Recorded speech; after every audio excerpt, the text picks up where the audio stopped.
एक टाइम था जब सिटी बैंक इंडिया में 120 साल से खड़ा था, एक सदी से भी ज़्यादा। लोग अपना पैसा सिटी बैंक में इसीलिए रखते थे क्योंकि उनका नाम भी भरोसा था। और फिर एक दिन गायब। नहीं, सिटी बैंक बैंकरप्ट नहीं हुआ, नहीं आरबीआई ने उनको भगाया, नहीं, ये खुद भागे अपनी मर्जी से। और सिटी बैंक अकेला नहीं है, बार्कलेज है, HSBC, RBS, UBS, Morgan Stanley, bank of America, ये सब एक के बाद एक अपना बिजनेस समेट के इंडिया से निकल रहे हैं। सवाल यह है, जब इंडिया दुनिया की फास्टेस्ट ग्रोइंग मेजर इकॉनमी है, जब हर कोई इंडिया में इन्वेस्ट करने के लिए लाइन में लग रहा है, तो ये फॉरेन बैंक्स भाग क्यों रहे हैं? क्या इनको कुछ पता है जो हमें नहीं पता? आज इस वीडियो में हम इस पूरे गेम को समझेंगे, आरबीआई के छुपे हुए रूल से लेके उन बैंक के अंदर के फाइनेंशियल रीजंस तक जो कोई नहीं बताता। वीडियो के एंड तक रुको, क्योंकि लास्ट वाला रीजन सबसे ज़्यादा चौंकाने वाला है और वो सीधा आपकी जेब से जुड़ा है। चलो शुरू करते हैं, बट सबसे पहले एक रियलिटी चेक लेते हैं। ये कोई एक दो बैंक की बात नहीं है, ये एक पूरा पैटर्न है जो पिछले 20 साल से चल रहा है। लिस्ट देखो, साल 2000 में एएनजी ग्रिंडलेज अपना इंडिया बिजनेस बेच के निकल गया स्टैंडर्ड चार्टर्ड को। 2011 में डॉशे बैंक ने अपना क्रेडिट कार्ड बिजनेस बेच दिया इंडसइंड बैंक को। यहाँ पे अगर हम बात करें 2012 की, बार्कलेज ने अपना 1/3 नॉन मेट्रो ब्रांचेस बंद कर दिए। 2013 में यूबीएस पूरी तरह से एग्जिट। मॉर्गन स्टैनली ने अपना बैंकिंग लाइसेंस ही सरेंडर कर दिया, सिर्फ इन्वेस्टमेंट बैंकिंग रखी। 2015 में Bank of America, Merrill Lynch and Standard Chartered ने भी ऑपरेशन कम कर दिए। 2016 में एचएसबीसी ने अपनी ब्रांचेस आधी कर दी। कॉमनवेल्थ बैंक ऑफ ऑस्ट्रेलिया, वो पूरा एग्जिट हो गया। रॉयल बैंक ऑफ स्कॉटलैंड ने भी अपना इंडिया का रिटेल और कॉर्पोरेट बैंकिंग बंद कर दिया। 2020 की बात करें तो बीएनपी ने अपना वेल्थ मैनेजमेंट बिजनेस बंद कर दिया।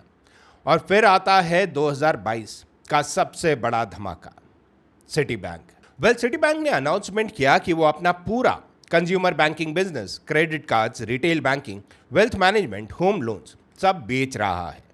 किसको? एक्सिस बैंक को। डील की वैल्यू लगभग $1.6 बिलियन, यानी 12,000 करोड़ रुपए। अब यहां एक इंटरेस्टिंग चीज समझो, सिटी सिर्फ इंडिया से नहीं भागा, उन्होंने एक साथ 13 कंट्रीज में अपना रिटेल बैंकिंग यहां पे बंद किया। कुछ एग्जाम्पल्स के लिए Australia, China, Malaysia, Russia, south Korea, सब।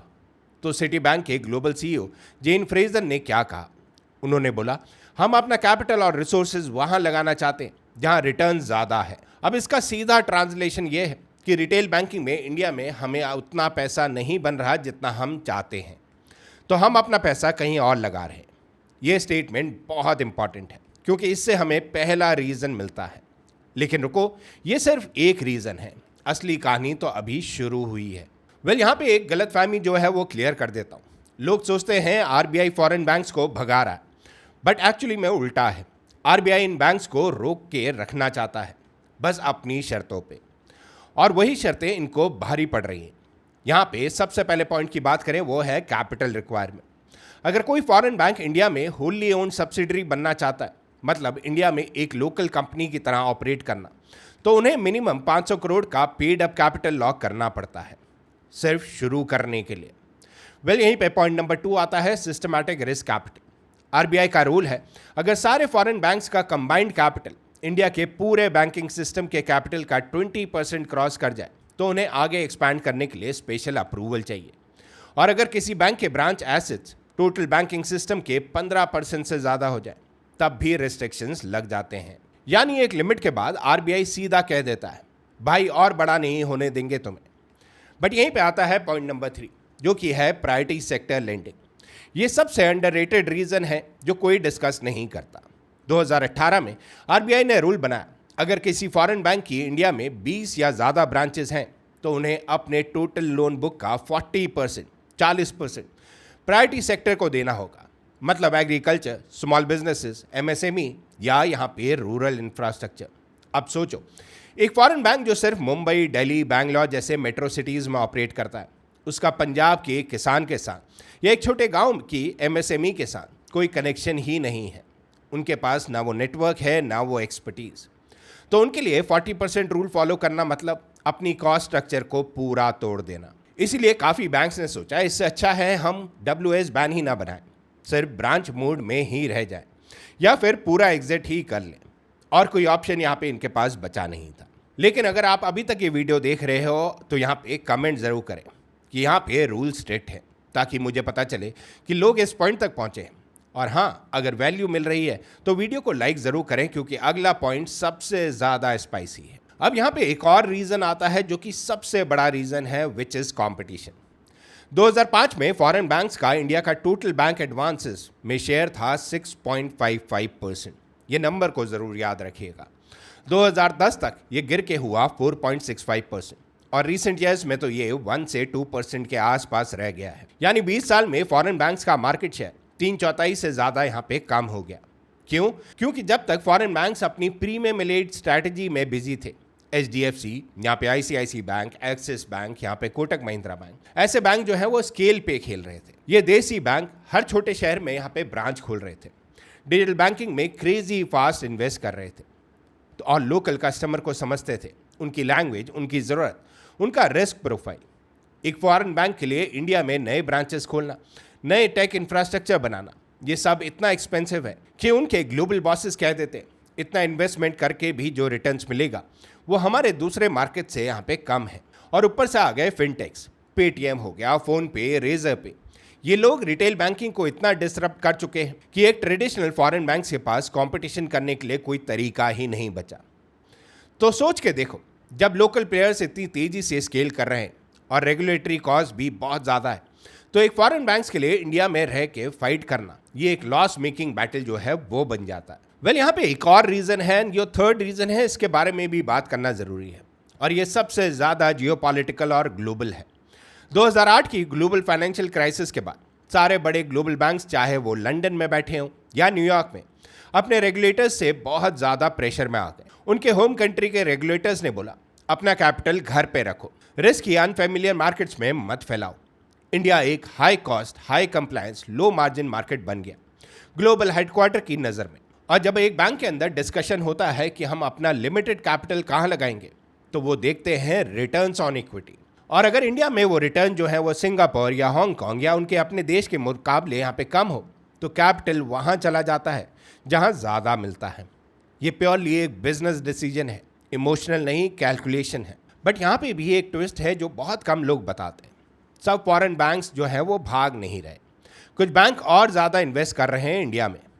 DSB बैंक की अगर हम लोग बात करें, उन्होंने 2020 में स्ट्रगलिंग लक्ष्मी विलास बैंक को एक्वायर किया और उनकी ब्रांचेस 34 से बढ़कर लगभग 600 हो गई। रिसेंटली यहाँ पे एमिरेट्स NBD को RBI से इन प्रिंसिपल अप्रूवल मिली है कि वो अपनी 3 इंडिया ब्रांचेस को होली ओन्ड सब्सिडरी में कन्वर्ट करने की, मतलब वो और डीप इंडिया में घुसना चाहते हैं।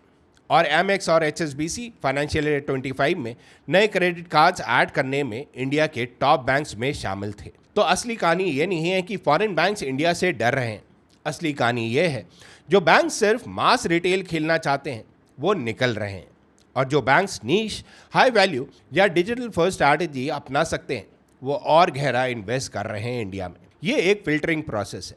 इंडिया अपने बैंकिंग मार्केट को नेचुरली स्ट्रांग और सीरियस प्लेयर्स के लिए छोड़ रहा है। बट जैसे कि हम लोग हमेशा बात करते हैं, हर एक वीडियो में हम लोग बात करते हैं, कुछ भी चीज़ जो होती है वर्ल्ड वाइड, उससे आपको क्या फ़र्क पड़ता है। एंड इसी के बारे में बात करते हैं कि वो पार्ट जो सबसे ज़्यादा मैटर करता है आपके लिए, इसका तुम पे क्या इफेक्ट होगा। जब सिटी बैंक जैसा बैंक एग्जिट करता है, उसके कस्टमर्स ऑटोमेटिकली ट्रांसफ़र हो जाते हैं एक्वायरिंग बैंक में, जैसे एक्सिस बैंक। तो सर्विस कंटिन्यू रहती है, थोड़ा ट्रांजिशन पीरियड की झंझट ज़रूर होता है, लेकिन बिगर पिक्चर यह है, जब फॉरेन बैंक्स रिटेल से पीछे हटते हैं तो कंपटीशन कम होता है टॉप एंड प्रीमियम बैंकिंग में, और जब कंपटीशन कम होता है तो लॉन्ग टर्म में प्राइसिंग वॉर डोमेस्टिक बैंक्स के हाथ में चली जाती है। दूसरी तरफ ये इंडियन बैंक्स को भी फोर्स करता है कि वो अपनी गेम अपग्रेड करें, बेटर टेक, बेटर सर्विसेज, ताकि वो ग्लोबल स्टैंडर्ड के कस्टमर्स को भी यहाँ पे रिटेन कर सकें। तो ये सिर्फ एक बैंक भाग रहा है वाली कहानी नहीं है, ये इंडिया के फाइनेंशियल सिस्टम के कंसोलिडेट और मैच्योर होने की कहानी है। तो दोस्तों, ये था पूरा सच फॉरेन बैंक्स के इंडिया से एग्जिट करने के पीछे। RBI के स्ट्रिक्ट कैपिटल और प्रायोरिटी सेक्टर रूल्स, देसी बैंक्स और फिनटेक का ज़बरदस्त कंपटीशन, और ग्लोबल बैंक्स का अपना कैपिटल अपने कंफर्ट जोन में रखने का प्रेशर, ये तीनों मिलके ये पूरी तस्वीर बनाते हैं। लेकिन याद रखना, हर एग्जिट एक हीरो बैंक की एंट्री की कहानी भी है। जहां सिटी बैंक निकला वहां एक्सिस आगे बढ़ा, जहां आरबीएस गया वहां डीबीएस और बड़ा हो गया। और अगर ये वीडियो तुम्हारे लिए एक आई ओपनिंग था तो लाइक करो, और आगे ऐसी डीप डाइव फाइनेंशियल कहानियों के लिए सब्सक्राइब कर लो हमारे चैनल को। दोनों चीज़ें आपके लिए एब्सोल्युटली फ्री है, बट हमें यहाँ पे काफ़ी ज़्यादा मोटिवेशन मिलता है as soon as you do that. But comment में ज़रूर बताना तुम्हारे अकॉर्डिंगली अगला कौन सा बैंक इंडिया से एग्जिट करेगा या डीप इन्वेस्ट करेगा, जो भी आपके दिमाग में बैंक आता है।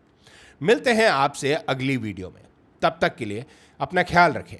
Stay healthy, stay wired.